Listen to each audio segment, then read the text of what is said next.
চট্টগ্রামের বাজারে নিত্যপণ্যের দাম বেশ চড়া। মাছ, মুরগি, ডিম সবকিছুর দামই বাড়তি।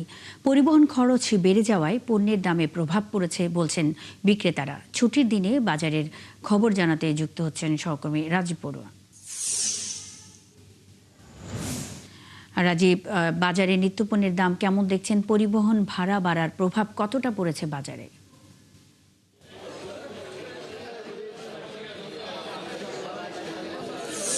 মুন্নি, আমরা গত মাসখানেক ধরে দেখছি যে চট্টগ্রামের বাজারগুলোতে আসলে নিত্যপণ্যের যে দাম তার ঊর্ধ্বগতি।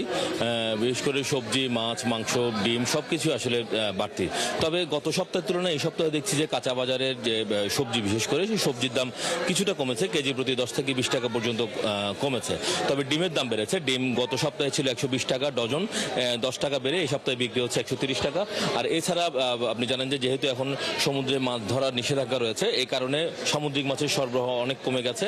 ফলে সামুদ্রিক মাছের দাম কেজি প্রতি 2 থেকে 300 টাকা পর্যন্ত বেড়ে গেছে। এবং মুরগির দাম আমরা দেখছি গত সপ্তাহে বাড়তি ছিল, এই সপ্তাহে সেই বাড়তি দামে বিক্রি হচ্ছে। এবং যেটা ব্রয়লার মুরগি সেটা গত সপ্তাহে বিক্রি হয়েছিল 180 টাকা, এই সপ্তাহে 10 টাকা বেড়ে বিক্রি হচ্ছে 190 টাকা। আর সোনালী মুরগি গত সপ্তাহের মতো 380 থেকে 390 টাকা, এবং যেটি দেশি মুরগি সেটি 730 টাকা।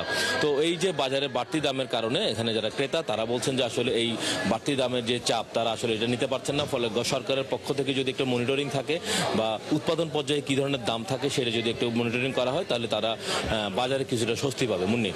রাজীব বড়ুয়া, অসংখ্য ধন্যবাদ। সঙ্গেই থাকবেন। চট্টগ্রামের বাজার পরিস্থিতি নিয়ে কথা বলতে রাজীব বড়ুয়া চট্টগ্রাম থেকে যুক্ত ছিলেন।